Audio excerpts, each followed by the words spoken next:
Hello folks, and welcome to the channel, or welcome back to the channel. And in this video we're going to continue to work on the TVR 3000M, and more specifically part number 2 of the DGAS 38 carburetor. So now that we have the engine running properly, we want to accelerate. Now acceleration is something that comes in different grades. You can push down the gas pedal very quickly, or you can do it slowly. But in every case, we need more power, we need more fuel into the engine. And that is something we can't get to the normal running circuit, the main circuit.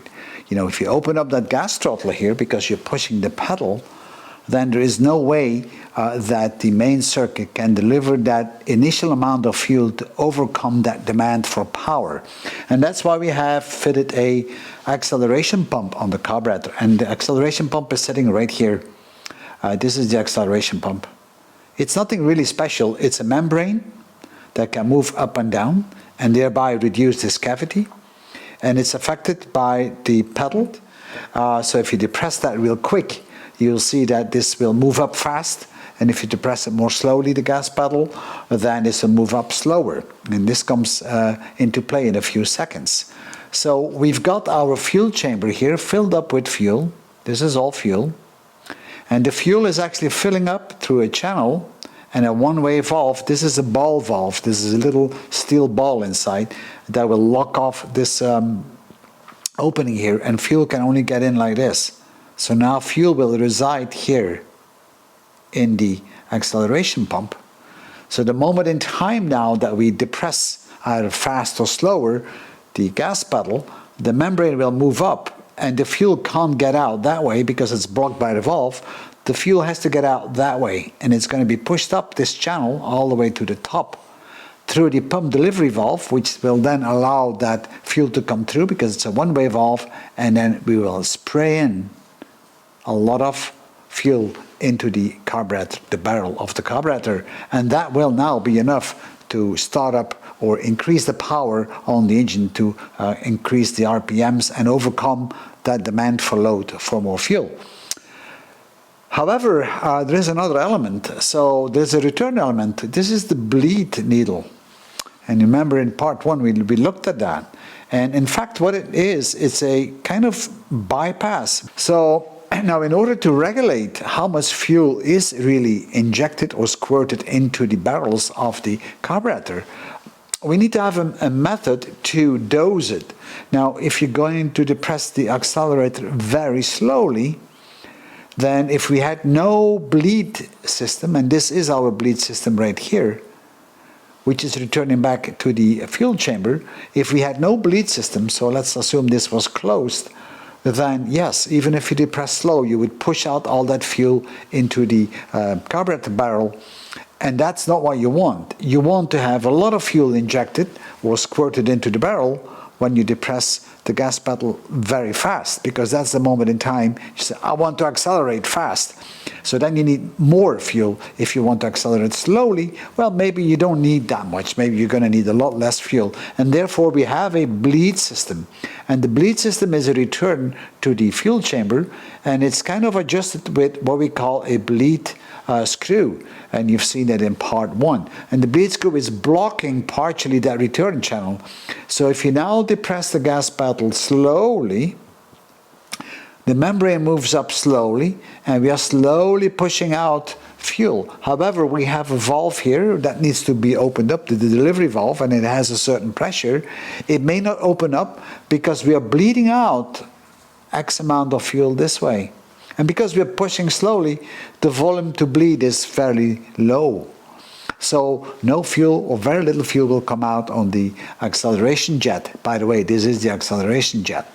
However, if we depress the pedal rapidly down, then of course the time it takes for the membrane to move all the way to the end is a lot shorter, and therefore the bleed volume is still the same. So we're going to have a lot of extra fuel that will have to get out this way, and because of that pressure we're doing it that quickly, that fuel delivery valve will open up, and we have the acceleration jet then squirting in fuel into the barrel of the carburetor. So this is how that system is working. Pretty simple and very easy.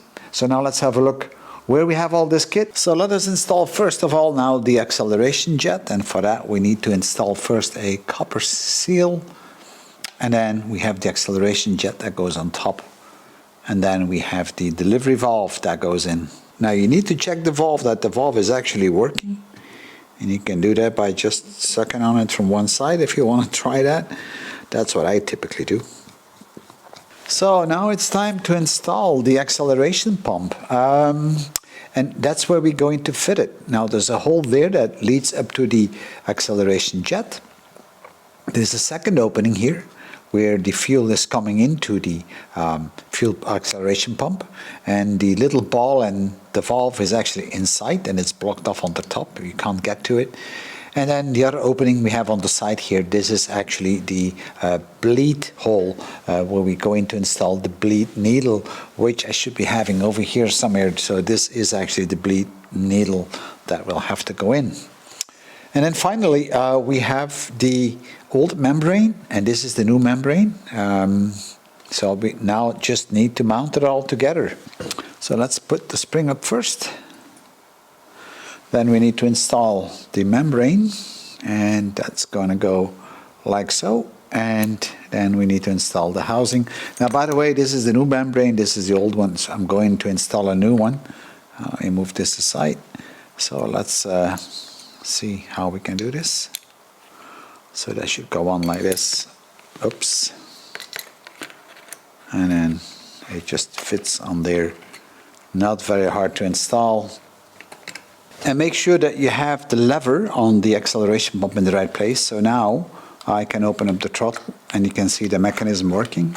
So the lever is pushing now the membrane forward. One of the things you can do right now is actually to put in some fuel and see if you actually are squirting fuel out to see if the actual acceleration pump is working. So we're going to do a little acceleration pump test. I'm going to take out 2 secondary venturis so we can actually see the squirting of the acceleration jets. I'm going to pour some fuel into it and then see what happens. And the reason that it doesn't work is that we have an issue because we didn't put the bleeding valve in. So let us first now put the bleeding valve in so we don't have the issue of all the fuel coming out back into the fuel well. So let's see if we can see the squirts, and as soon as I move the throttle slowly it doesn't squirt, but if I move it fast then you will see the squirts coming out. See? So we know that the acceleration pump is now actually working. When we did the acceleration test, initially it didn't work because I did install the bleed needle. So all the fuel was pushed back into the well. So that proves actually that this needle is very important, and with that one you can regulate how much fuel is injected by the acceleration pump depending on the velocity of depressing the gas pedal. So to prevent the engine from stalling, there is a circuitry which we call the Antistall. Now you don't find this on all these Weber carburetors, but this one has it. And I drew it on the board here just to give you a little explanation on how that Antistall membrane is working. We've got our emulsion tube, which is then going to the secondary venturis. We also have our float chamber or our fuel well, where we have X amount of fuel in. And we also know that the fuel level then in the emulsion tube is about the same level because we have the feed through the primary jet, which I'm not showing right now. But the Antistall membrane feeds actually into the emulsion tube. And the way it does that is it acts a bit like a pump. So the Antistall membrane will fill up with fuel coming from the fuel well, like so. And it will be sitting in there, and it will fill that up. Now, the spring has actually been depressed now because the engine is running, and because we are having a vacuum here, that vacuum sucks this membrane that direction. And as long as that membrane is sucked to the right, so compressing the spring, nothing is going to happen. But as soon as we lose vacuum in the intake manifold at the bottom of the carburetor, if this is dropping, then the spring will be stronger than the vacuum on the membrane, and it will push the membrane forward. And in other words, it's going to push all this fuel out into the emulsion tube. And as a consequence, the emulsion tube fuel level raises rapidly to a higher point. Of course, over time, it's going to sink down again, but it raises instantaneously, and that means we now are creating a richer mixture. So now what comes out of it is an emulsion that has far more fuel than air. And the consequence of that is that the engine is picking up speed again, and then of course if the engine picks up that speed, we're going to see that the vacuum is going to go up again. And if the vacuum goes up again on the intake manifold, then the membrane will be sucked back to the back. This is the Antistall membrane. This is the spring we mentioned, and of course that's the housing. And all that fits in this area. And this is the hose that goes back to the connector on the bottom of the carburetor, and that's where you have a hole going down into the intake manifold, and that's where you get the vacuum sucked through. And as you can see, the vacuum will then cause either the membrane to move back or forward.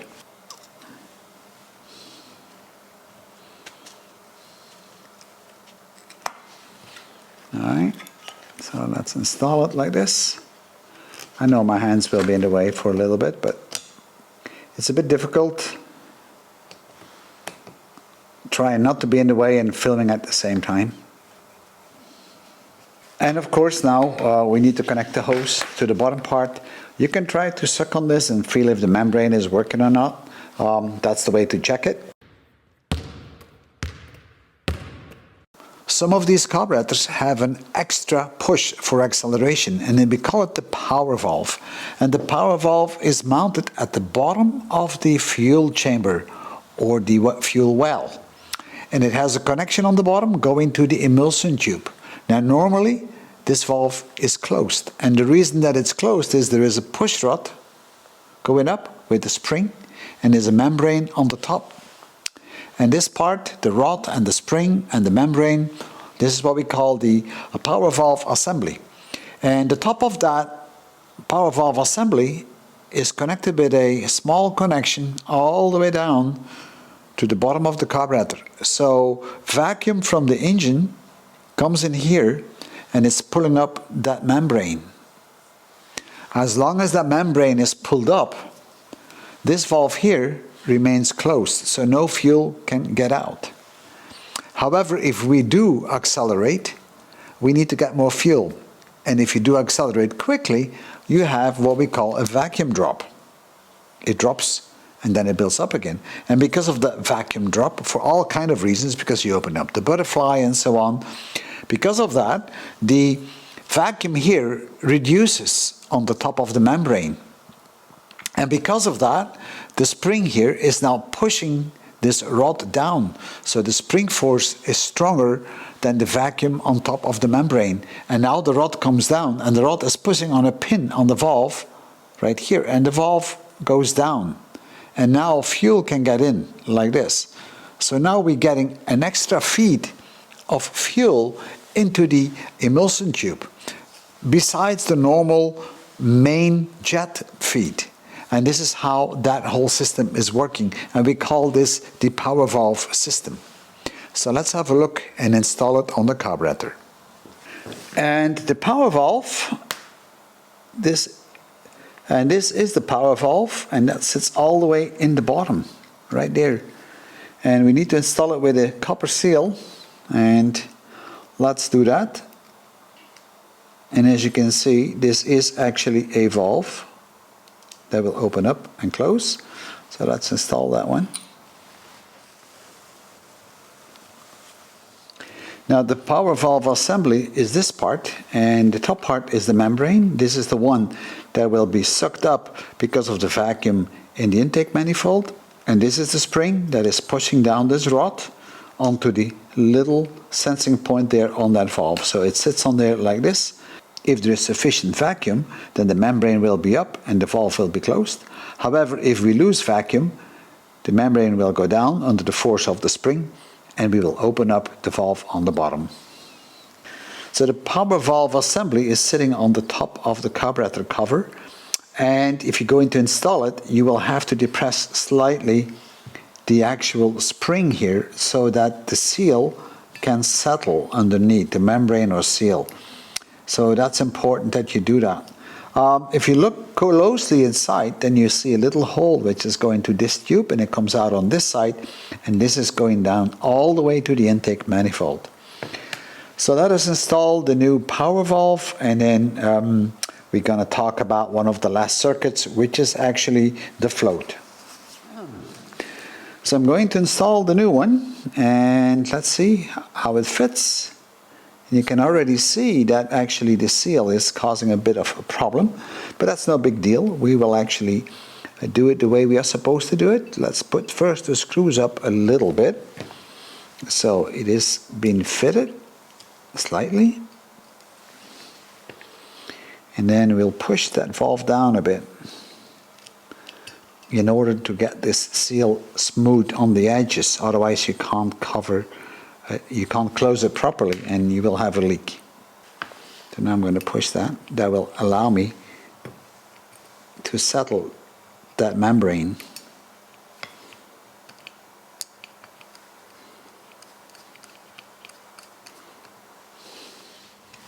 So if you would be able to suck out air from this hole here, you would see it going down.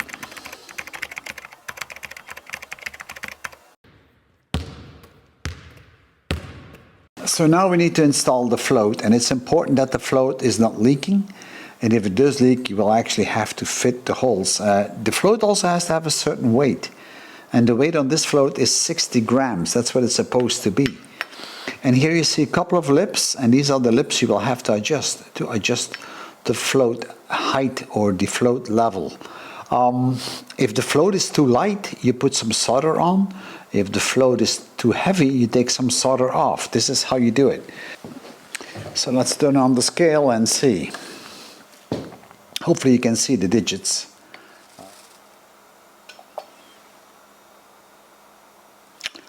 That looks good, 16 gram, spot on. So we've gone through all the circuits so far, and the last thing to do is to install the float and adjust the float level. Now that is very important, and we'll do that in a few seconds. Then we'll install the choke system. We still have to do that, but that's pretty straightforward and simple because this choke system is a manual choke system, so there's little adjustments to be done. And then we just need to mount the cover of the carburetor onto the body, and then we are kind of done. So let us install now the float itself. You've seen that we have checked the float weight, and the float weight is 16 grams, and now we can actually install it. So let us start to install the float, and we have to make sure that the float needle is in, and you need to grab underneath the float needle and then put the little pin through it. Now the float is very sensitive, so you should not force anything. So that's in. So now we need to adjust the float, and to adjust the float there's two adjustments. You have to have the float adjusted when the valve is closed but not depressed. See, now I'm pushing it down. See that? That is not right. But you have to let the float come up just to the needle valve, and then measure the distance from the seal or the gasket all the way to the highest point of the float, and that should be 40 millimeters. And then we will toggle the float and let it go to its maximum deflection, and we should have a distance of 50 millimeters. So the difference between open and closed is about 10 millimeters or 1 centimeter. Now to adjust the float, we're going to flip this over like so, and we're going to hold it vertical so that the float is coming back against the needle, just touching it, but not like so. So the spring should not be depressed. So there's a little ball on the needle that shouldn't be depressed. So just touch it. And then we're going to use our gauge, and we have set that to 40 mil, and then we're going to check how far that sits. And normally you should have the gasket on, but I'm going to deduct it. And you should check it from the cover all the way to the furthest point out. So let's see how much that is. And this is about right. So this is about 40 mil, which is good. Now when the float is fully open, I'm just going to move it now that way. I should now have around 50. So let me move my gauge to 50 mil. All right, and then we check it to the highest point. And that's, oops, and that's about right as well in my case.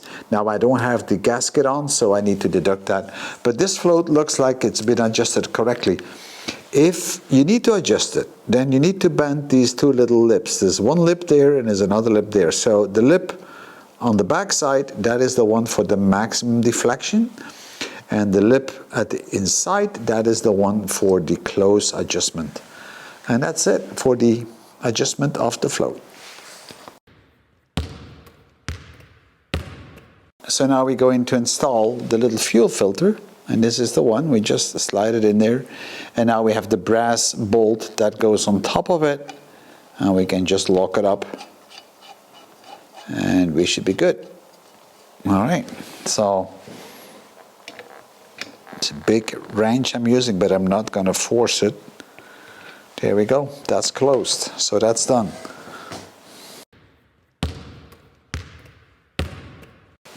So now it's time to put the cover up, and I have a new seal, and we have the old seal, and it's always good to double check old and new seals that you have exactly the same openings, and we do, so that looks good. So let's put the new seal up and make sure that it's in the right direction, because you don't want to block any holes that should be open. There's a little hole there, an opening, so I have to have air coming out of that one. So that should be all right like this. I hope it is. So let's see with the old one. It looks like that's good, that's aligned.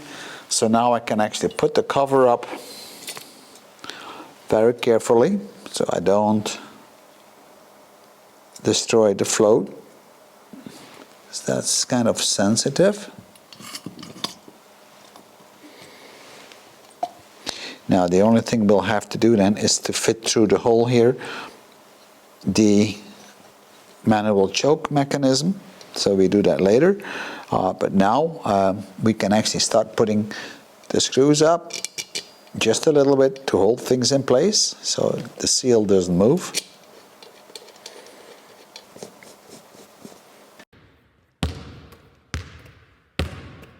So now we're going to install the choke system, and there is a little seal that you need to put in there, and let's do that.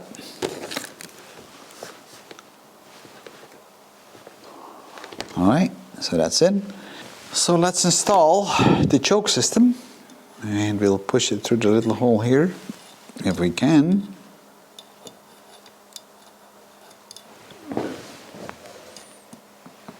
All right, and that should go like this, I think, but we need to lift that up.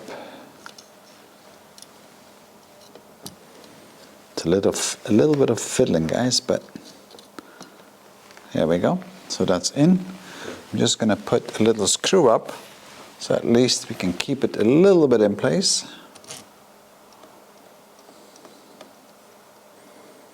Because now we need to fix, first of all, this connection right here, where the little circlip goes on. All right, so let's move this up here and move this down so they both join. Okay, and let me move it all the way up. So now I can actually put the little miniature circlip up. There we go, and now that's connected. So now the choke mechanism should work. Yep, and it does. So closed and open.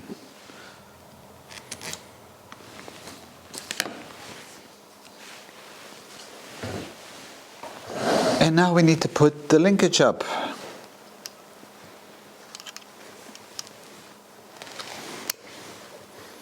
And that goes down. the choke linkage to the gas throttle, and we will put a little clip up so that we can lock it into place.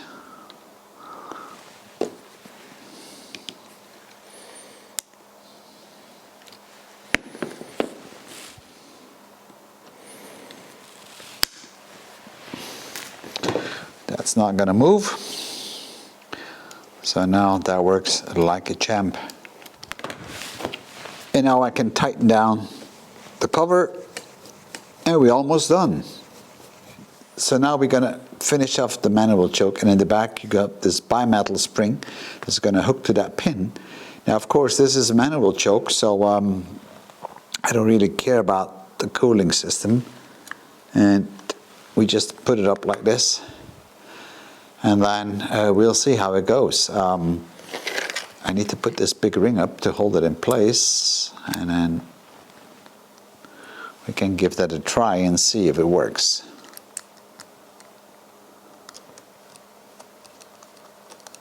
And the way the manual choke works is this little tooth wheel that grips into this worm wheel here, and if you pull the choke cable, this is moving back and forth. So it's going to move this wheel back and forth, and that's going to cause the choke to open or to close. But of course I need to give a bit of throttle because that goes together. See that? That's how it's supposed to work. So let me mount this part, and then we'll see how good or how bad it is. So now I'm going to fit the mechanical system, and hopefully everything is working. It didn't work before. It was kind of stuck, but I think right now it's been released, so we should be good. Doesn't seem to move much.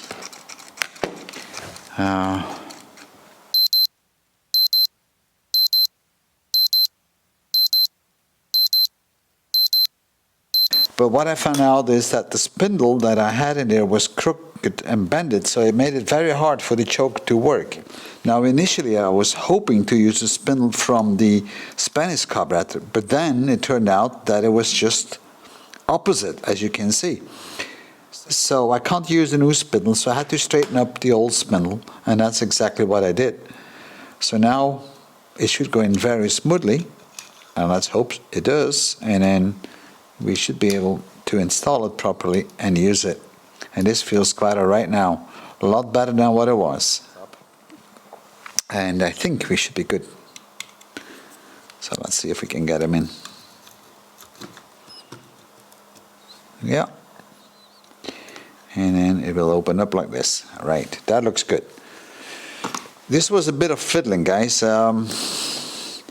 Again, it's the difference between the Spanish carb and the Italian carb. So let me put all these butterflies up, and then we should be good. And now that we have the butterflies open, I can install the manual choke and lock it down. And that's all there is to it.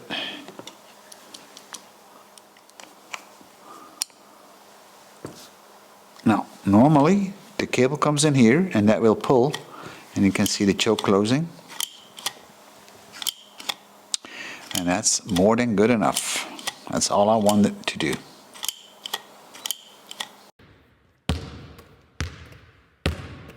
So folks, we've come to the end of this video, and I'm quite happy that I was able to recondition my original Italian Weber, that I didn't have to use the El Cheapo Spanish Weber or the equivalent Chinese Weber. You've seen that I could move over some parts, but not all of them, of course. The spindle didn't work for the choke, it's just the opposite, but at least I could take the butterflies out and mount it onto this carburetor right here. So that was good. Now the choke is working again, which wasn't working before. The jets are all good because I double-checked the jets. And now it's a matter of mounting it on the car and see how it runs. I might still try to run the Spanish Weber on it, but I don't think so. The quality is just not good enough. In fact, the person that I bought it from, the web store, he had a bit of a row with Weber themselves in Spain because I complained about this one. And he's willing to take it back. I don't know. I think I'm just going to keep it for spare parts. It doesn't hurt. Anyway, in the next video, we're going to install it on the car and we're going to start tuning it. But first of all, I will have to install the cooling system on the TVR. So thank you for watching, and I'll see you in my next video. Bye-bye.